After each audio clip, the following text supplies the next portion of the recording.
ndakumbira mondiba ai Mwari kamisi yangu yose Mwari waimoite kufa kwangu Mwari wekosandi usanditi. Ndida kutendai mbure Zimbabwe nesapoti yamunoramba muchitipa pano paSaint TV.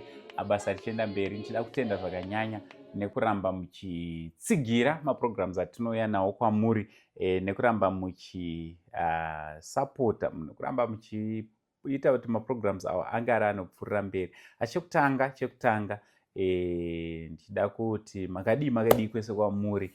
Zita rangu riri pachitupa semazuva ese, Uncle Saint, the only Zimbabwean uncle, chigotwe mbama namama. So iye zvino zvakare tiri kuno Kobulawayo kwaSokusile kuNkulumani 5 uko kwatauya zvakare kuti tinge tinokurukura nababa Ruvengo.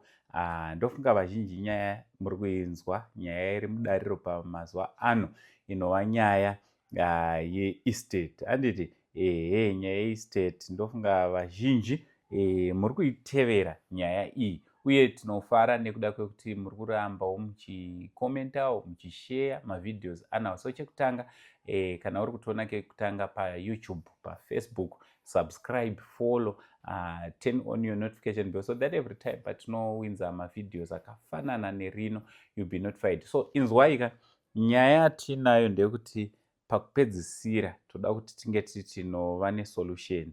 Pakupedzisira hatisi kuda kuti tinge tinotaura mashoko akashata, tinoita setinogodora, tinoita setinopesedzera kana kuti tinorwisana, asi tiri kuda kuti titsvage nzira yekuti tinge tinogadzirisa nyaya iri panapa, nyaya pakati pababa nemwana. Anditi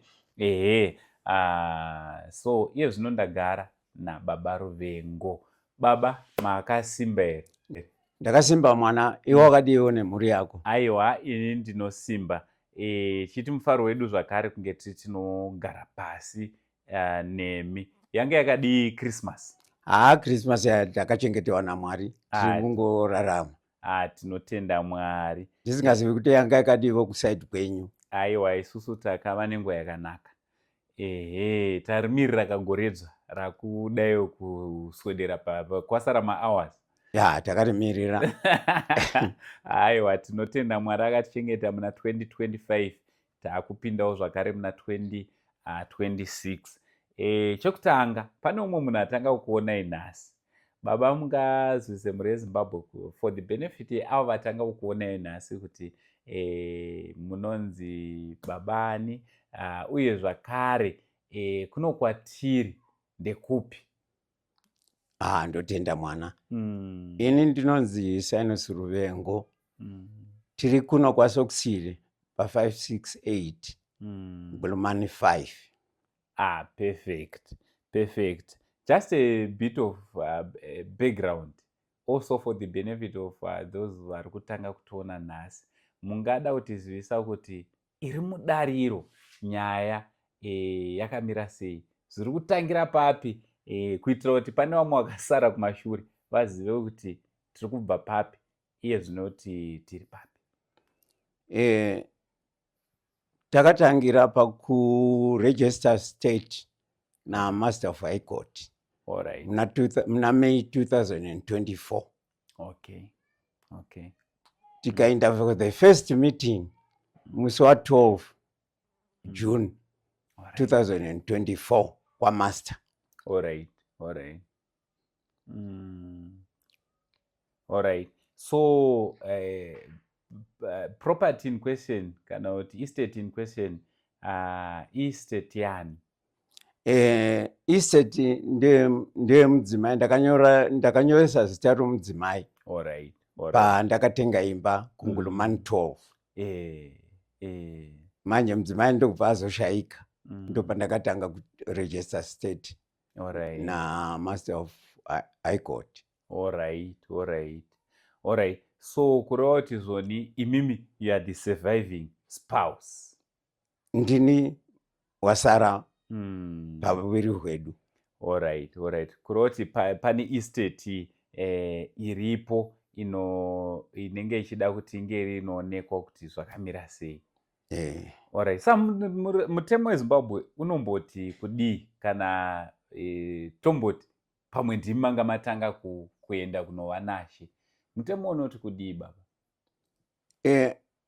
Sokunzwa kwandakaita vanenge vachiti kana umwe wedu akashayika wasara ndiye anenge ari surviving spouse. Alright, kuroti will be the beneficiary.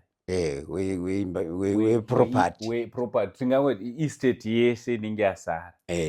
Alright. Indaimbofunga kuti maybe mutemo iwoyo unongoshanda kune madzimai chete. Kuti in the event yekuti murume ndiye ashayika, saka mudzimai ndiye anofana kusara achitora property. Toona kana dzimba unotoshanda nekuvarume handiti? Atoona kudaro nokuti ndio mutemo wakadzikwa nevakuru veZimbabwe. Alright, perfect. So iye zvino tiri kuona kuti pane ndakambonotaura sezvandakataura last time anotaura naLucky tikataura nasekuru. Chataida kuti tiite kubhalansisa kuti mativi ese anzwike. Makanzwa zvakataurwa nasekuru, makanzwa zvakataurwa naLucky. What's your comment kutanga nezvakataurwa naLucky? And is Lucky, your son Lucky Ruvengo, ari kuita here zvaari kufana achiita pasaexecutor wamakasarudza paproperty? Ndakatarisa masevenzero aLucky. Haasi kufambisa zvinhu zvakanaka. Alright. Is buying time. Alright.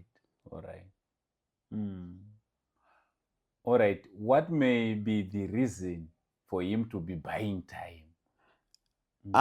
Iye pachezvake haasi kuda kuti imba ipuwe kwandiri. Alright. Unoti ngaipuwe kwavari iwo mabeneficiaries.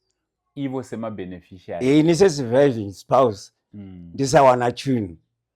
Alright.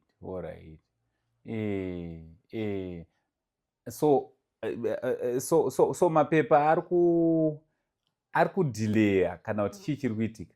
Ari kuita madelaying tactics ake kuti nyaya isafamba. Alright. So pane toverenga comment section hatigone kuisiya baba because ndo isusu kwatiri tinechiti ndo vana mutongi gava zvakare. Vamwe vanenge vachinyora kuti imba haifaniri kutengeswa, kutaura kwevamwe. Vamwe vanenge vachitaurawo futi zvokuti mudzimai wavanawo Mr. Ruvengo is interested musame property. What's your take panyaya dzakaita seidzodzo? Because inyaya dzinotonyorwa dziripo pasocial media. Zvinoitika mafungiro akasiyana. Ini pavanofungira kuti imba vakaisa kwandiri ndoitengesa. And that's not my intention yekuda kuti imba yatengeswe. Asi ini property ndeyangu. Ndinoziva zvandinoita neproperty yangu. Alright. And amfane kuudzirwa kuti ungamudzira munhu nechinhu chake kuti iye une decision yaanoziva kuti ndichaita so. Haikona kubudzirwa. Alright. At the same time tiri kuti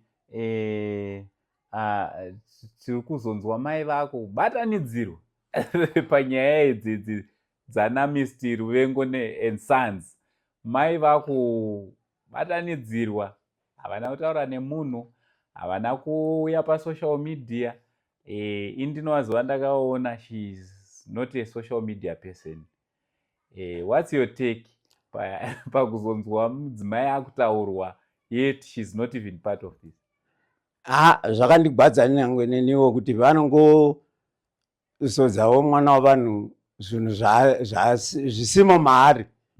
Iye unodovawo nesendi yake yokuti haagoni kupindira izvi. Iye unotogwana kuti avake stendi yake tione kuti inobudirira here.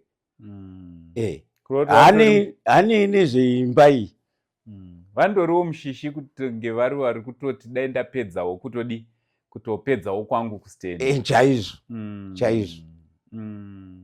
Zokutoti kwavari zvinenge zvichitoita sezvekutovawestira time havanei hane zvizvi zvatiri kutotaura zviri kure navo.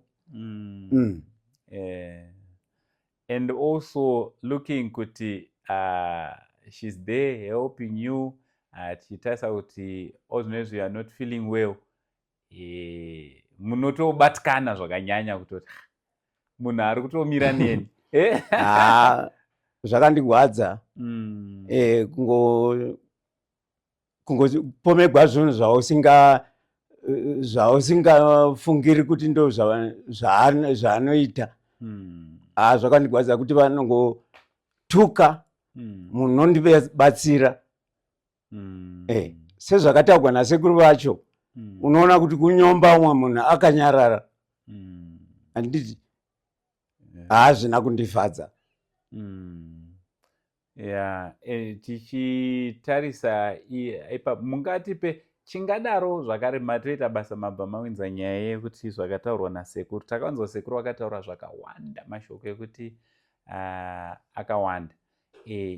Daka ringadaro riripo nderei pakati penyu nemadzitezva? Vanogwa godo rasisi vavo. Godo refanirwa kuitwa nemunhukadzi, haikona kuzopinda kuvanhurume wogwa godo rasisi vako iwe. It's improper. All right. So pari zvino muri kutovawo kudii kumwanakomana ari kuramba akabatira pazvinhu zvaasiri kupedzisa? Ipapo zvakare vamwe ava vakomana vaviri ava vari kudii, vari kutaurawo nemhere, vari relationship yakamira sei?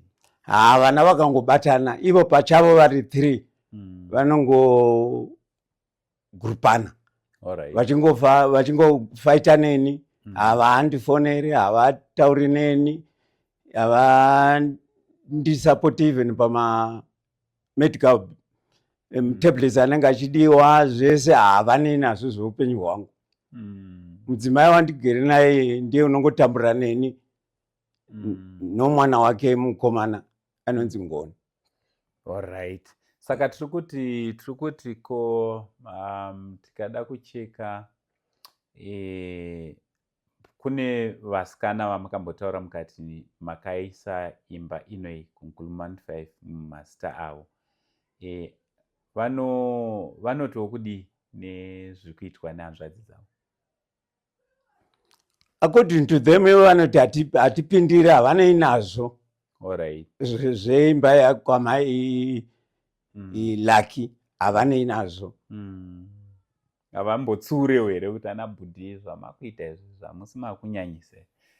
Handisingazivi kana vachitaurirana, but according to them ivo vanoti hatinei navo.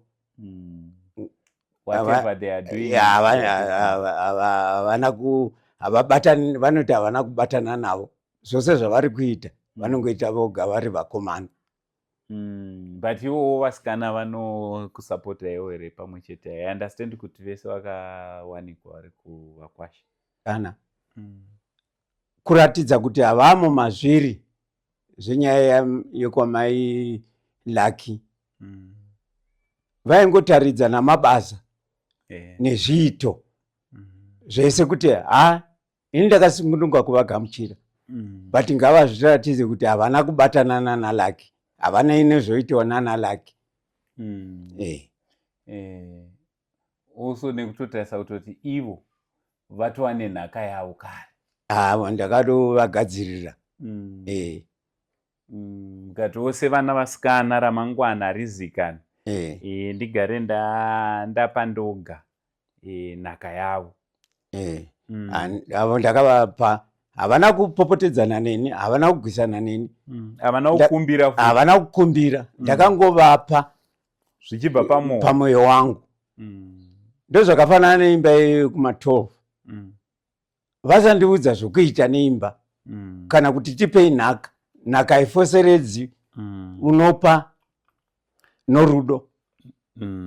Ngavangorega ndiite zvandinofunga ivo vasandiudza zvokuita. Otherwise hatisi ndo zvamoda kuita. Otherwise pamwe muplani yenyu ndeyekungoti ichingouya mobva matongoipfudza futi saizvozvo. Intention yavanofungira kutengesa haimo mandiri. Zvandichaita neproperty yangu ndini ndozviziva, but vasanitungamirira mberi. Alright. Kunze uko kune vana vane vabereki vane maproperties, vamwe havachatowirana nevabereki nekuda kwemaproperties avo. Vamwe vakurawo age yekuti akufanira kuzvimirira, but ari kuramba ari pamba pevabereki, akutovhiringana nevabereki. Vamwe vakutoshuwa kuti dai mubereki aenda kunova nashe. Mungadawo kuti kudii kuvana vakadaro? Idzo ifungwa dzakarashika, but munhu zvaanofunga haunga mutasanuri.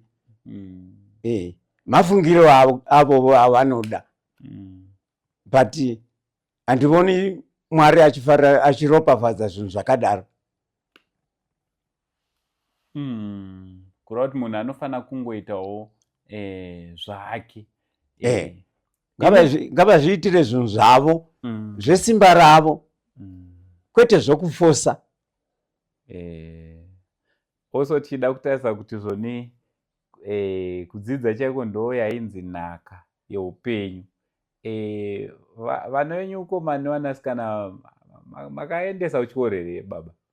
Pamwe hamuna kuvapa nhaka yekutanga inova fundo? Chikoro ndakavaendesa kuzvikoro. Ivo voga vanga kupupura kavachida kupupura. Handingavatauriri. Kana pane unokwanisa kutaura kuti baba havana kundidzidzisa, vakashayiwa mari ndikakona kuenda mberi nechikoro, ndinoti ngauye forward ataure. Meaning kuti you did your best. Ini pandofungira ndakaita, ndo pandoti ndakaita. Muchiitira kuti umwe nomwe azozviumbirawo rake ramangwana. Vose hakuna usina kuenda mberi nechikoro.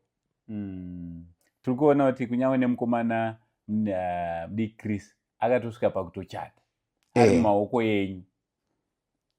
Ndaigara naye achibva azonoenda hake kogara kuHarare paakanga oita printed yake kubulk storage. Alright. Tichitarisa kuti mhuri yenyu vakomana nevasikana vese vakawanikwa, vakawana. Semubereki munonzwawo sei kuti makakwanisa kureiza varume nevakadzi wavaude vari kutozviraramira upenyu hwavo? Ndotenda Mwari wakandipavo simba rokuvachengeta kuti vasvike padanho ravari iko zvino. Aiwa, tinotenda. Tichipeta edu vhidhiyo rinoiri, mungadawo kuti kudii kune vanoonawo zvemitemo, vanoonawo zvematare dzimhosva vanoyananisa, mungadawo kutiwo kudii maringe nenyaya yenyu kune vari kumirawo panyaya yenyu? Number 1. Also, mune gwete here riri kumira nemi panyaya iyi? Pari zvino handina gweta randinomirirana naro. Ndakangozvimirira ndoga. Alright. Zvinova ndizvo zvino kumakotsi vanorekomenda munhu kuti ave nalawyer. Asi ini handina lawyer nokuda kwemari dzekubhadhara lawyer. Kunze uko kune magweta vamwe vanobatsira vanhu yavanoti pro bono, kureva kuti pachena. Hamudi here kukumbira nevakadaro? Ndo vandiri kunotsvaka mwana kuti varipo vanoona nyaya iyi yatora nguva kumakotsi vakauya vakandibetserawo kufambisa nyaya iyi.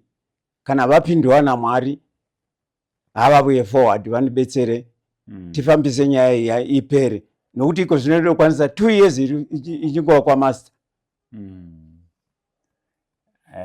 Saka vanenge vachida kubatana nemi, nhamba dzenyu ndo dzataisa pascreen apo, ndo nhamba dzababa Ruvengo. Kune vanenge vachida kubatsirana nawo in anyway, ivo pachavo ndofunga munoona kuti havasi kunzwa zvakanaka, havasi kushanda, so unogona kungoti ndine kadhora kanguwo futi kandoda kuvasupport, especially panyaya dzenyaya iri pakati pavo pamwe chete nevana.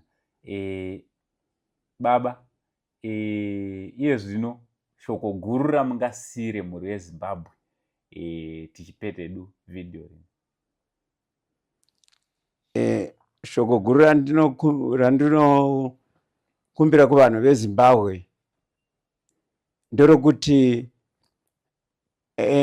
mudzimai ari kundichengeta akawana zvituko zvinongomutuka, unodzimbikana pamwoyo nokuluza hope yokundichengeta, nokuti unenge achiona sokuti basa raari kuita vamwe havarivoni sebasa guru. Saka ndandida kuti inyasha dzaMwari kuwana munhu nokuchengeta achikuitira zvose zvaunoda, maservices ese aunoda, kuacha, kubika, zvese ndingangoti zvose zvinodiwa kuti zviitwe pandiri ari kuzviita akasununguka nomufaro. Aiwa, tinotenda nekukurukura kwamaita nesu pazuva ranhasi, tichingokushuviraiwo kuti mupinde mugore ratapinda iri 2026, muripinde munyasha. Mwari wamasimba ose vakuitirei zvakanaka. Totenda mwana. Tinokudza Mwari. Aiwa, ndofunga mazvinzwira nyaya zvizere, nyaya ichiri kupfuurira mberi, nyaya yababa Sinus Ruvengo kuno kuNkulumani 5 kwaSokusile. Munofungewo nezvenyaya iyi, ndichidzoka zvakare kwamuri kuti kune vanokwanisa kunge vari vanobatsirana nawo nechipi nechipi chatingakwanisa kubatsirana nawo. Ngatiwanikwe tiri tinobatsirana nawo zvikuru sei panyaya iri pamberi pavo. Ndofunga vazhinji muri kuiziva. Kune vasiri kuziva, makasununguka kunge muri munoona mavideos atakaita kubva pakutanga kusvika pari nhasi, kuitira kuti munge muri munobatirana nevamwe, uye nokunyorawo macomments edu. Ndakukumbirisa kuti ngaange ari macomments anovaka, macomments anenge ane ruremekedzo mukati mukunzwisisa kuti aiwa, isu sevana veZimbabwe hatipo pakunyadzisira, hatipo pakutaura mashoko angagodora vamwe, asi tiripo pakunyora pamwe nekutaura tiri murudo. Aiwa, zita rangu ndichinzi Uncle Saint. Don't forget to like, don't forget to comment, to share, and above all, don't forget to subscribe on our YouTube channel. Don't forget to follow us on our TikTok and Insta, and also on our Facebook account. Dichiti, for now, it's much love and God bless you all.